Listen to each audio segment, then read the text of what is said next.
We gave two NFT collectors $50,000 and 7 days to build the best NFT collection they could. In this video, they'll pitch their selection to us, and you decide who wins. This is your host, Piers, and this is NFT Collector.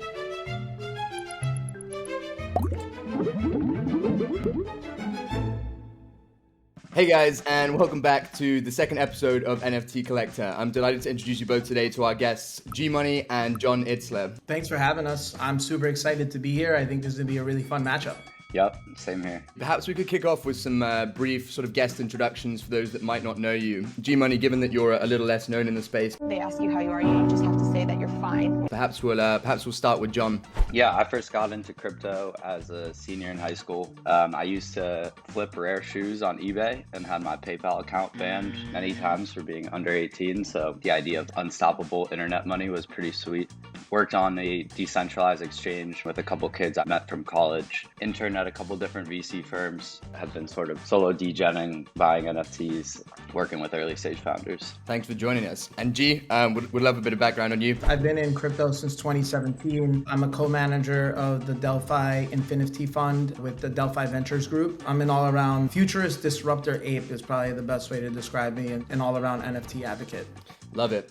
Right, guys, well, we're going to move into sort of running through your picks now. Jon, perhaps you could start us off. Yep, got it. Should I share my screen? Yes, sir. Okay, you guys see it? We're going to start it off with a pretty big purchase, about 30K. I kind of look at this NFT as the bedrock of our portfolio, and that's a Parallel Prime Key. So Parallel Alpha is a game I'm really excited about, and they're coming out with a trading card game. I believe have some future plans for a first-person shooter as well. The lore of the project is really fantastic. It kind of reminds me of a successor to Star Wars. But what I really like about this Prime Key is there's a public distribution that's been announced of the Prime token of 11% of all Prime. The way that distribution is going to work is you're going to stake the Prime Key for a year and receive like monthly distributions for time. It kind of builds into an overarching theme of this portfolio, which is like in-game assets and passive income. And so we can be reinvesting that Prime back into the portfolio. Nice, very cool. Seems like a great pick to anchor the portfolio with here. Excited to see some of the other game-related stuff that you've alluded to. G, perhaps you could give us some insight into what you picked out of the gate here. Cool. So my first pick is a Chromie Squiggle by Snowfro. I love these. I think that these are so historically significant and so important when you think about the history and provenance of NFTs. Snowfro is one of the original claimers of CryptoPunks, and his idea of art blocks as a platform started. Chromie Squiggle is the first project on there. It's his seminal project that basically was proof of concept. I'm super bullish on these long term. I think that these have artistic provenance in the traditional art world, as well as just being like really cool and fun to look at. So was there anything in particular you're looking for within this collection, or did you just kind of go for floor here? I went for floor here. Just, there are different rarities, and, just for the sake of portfolio composition, I'm going with the floor. Love it. Given we've got a bit of catching up to do, I think, in terms of dollar value, because Jon anchored with the Prime Key there, which was a reasonably large pick. Perhaps you could let us know, what the second pick was. My second pick is the Quantum Key. Which is Justin Aversano's project. It originally started by being kind of like the art blocks of photography. The Quantum Key is kind of like the entry into all things in the Quantum Gallery universe. The team there is super strong. I think Justin Aversano is probably one of the best community builders in the space. And, this is me just making a bullish bet on that entire team executing. Awesome. What are some of the things that are unlocked by these Quantum Keys that excite you? So one of the things that I think is super interesting is they're working on building out a physical space, first in LA, where artists can go, collectors can go, hang out, just be in the NFT scene in a physical location, and really like merging that digital world to the physical world, which I think we're going to start seeing a lot more of over the next few years. I love it. Very cool. I guess to recap so far, Jon, you've gone for the Prime Key to anchor your portfolio, and then these two picks, the Squiggle and the Quantum Key from G, puts us loosely on the same footing in terms of dollar value here. So, Jon, perhaps you could go ahead and show us what you chose next. Yeah. Can you guys see it?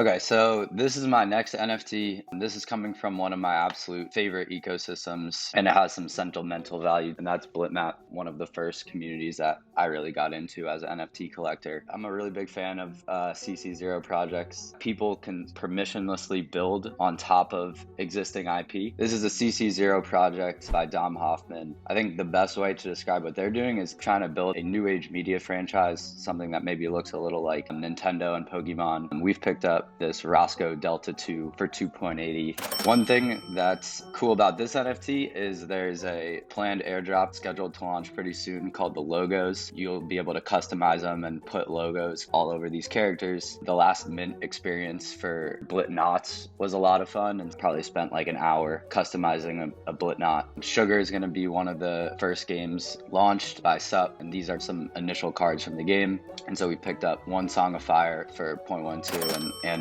Nisis for 0.3, and that's sort of more of a speculative investment, hoping that these cards will have some cool functionality into the future as SUP comes out with some of the first games. So that leads into my CZ0 pick as well. So I went with Cryptodes by Gremplin, which is one of the creators of NounsDAO, along with 4156. I really like making a play at 2.5 ETH. I just think over the long run, these CC0 type projects where anybody can come in and build on top of them, as the community organically builds around these assets, we're going to see them meme long term and do better over the long run than these centralized teams. Absolutely. Makes a lot of sense. So, John, what are your next picks that you add into the portfolio? This is called Realms, and this is actually an example of a game that got built on top of a CC0 underlying project, which was Loot originally. This one's actually building a game on Starknet. So right now you can stake these realms in the Galleon for sort of a passive Lords distribution, which is the underlying token of the game. So that's kind of adding to our passive income ERCs flowing into the portfolio.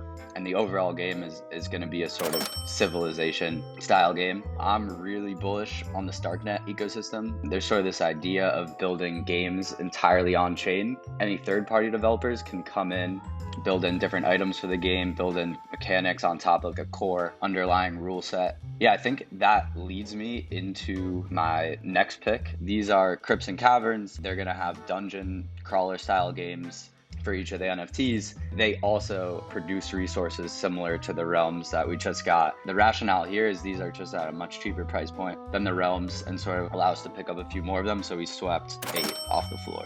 Nice, very cool. Yeah, I think it's a super interesting angle pursuing the more passive income aspect of the NFT portfolio as well. Gmoney, we'll kick it back to you for your next pick. My next pick is Penelope's Country Club. This is a universe being created by Carlini. I think like with all metaverse gaming, you have a lot of high risk, high reward plays, but I do think that with the roadmap they released a few months ago, I do think that you want to be involved in this at some point. Personally, my approach is, and I know this is very like different than what John has been picking, right? Is like, I think for a lot of these gaming plays, I'm more in a wait and see pattern. I'd rather wait till it kind of gets to that part of the adoption curve where it starts going exponential, and I think it's probably a lower risk play at that point. I think that Carlini is an NFT OG. He knows what needs to happen in order for projects to maintain that hype and keep people engaged into the community, and I think we're going to see that with this project. Love it. John, we'll send it back to you now, see if you've got any more gaming related picks in store for us.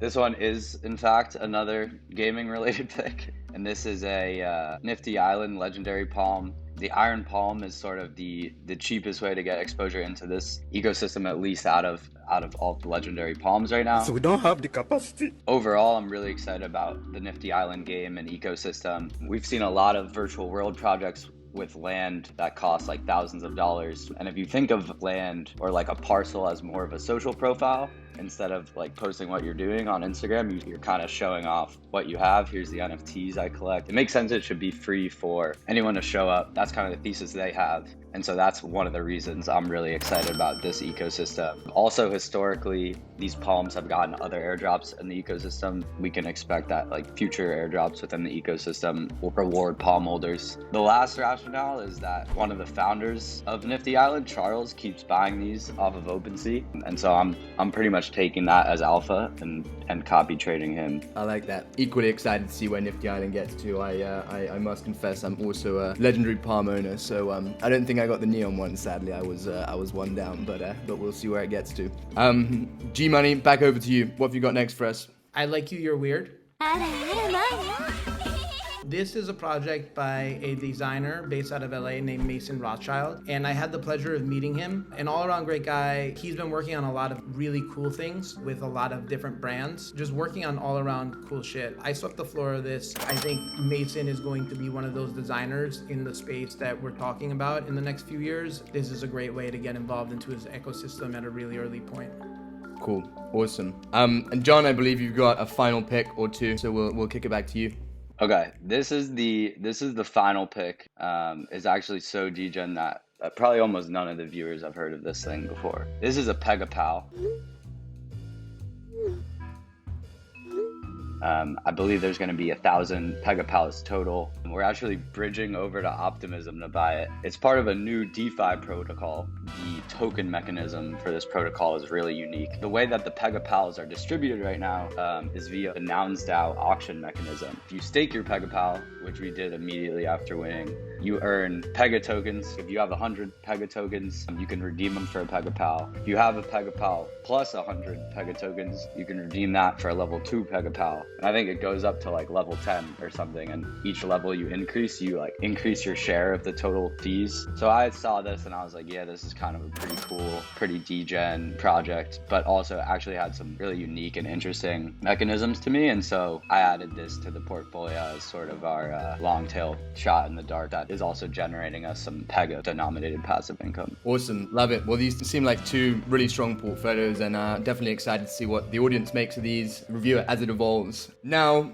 we will be heading into a bonus round. Drum rolls, please. You're both going to have 180 ETH or $500,000. 100, how much? 180? You got 180 ETH. Okay, cool. So how much ETH do I have? Walk us through your thought process as you're picking one item that you can get at that price range. Gmoney, perhaps you want to kick us off. So the first thing I would buy, I would go with a noun, a floor noun for 84 ETH, just to continue playing into that CCO narrative. And then I will go to CryptoPunks. I'm still long-term bullish on them. So if we had to pick one, you got 96 ETH. I take the Wild White.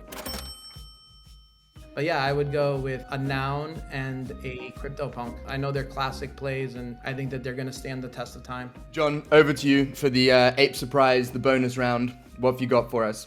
I think I'd be pretty happy to double down on anything that we chose for the portfolio, but just given that we've already covered that stuff, I'll pick a new collection. That is the Forgotten Runes Wizard Cult.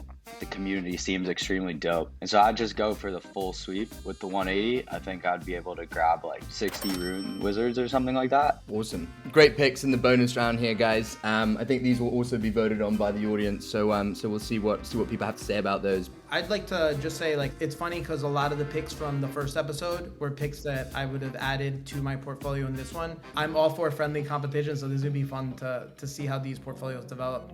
Guys, I wanna thank you both for coming on. I think these are two awesome portfolios you've constructed, and yeah, we'll circle back in a future episode to see whose portfolio has outperformed over time.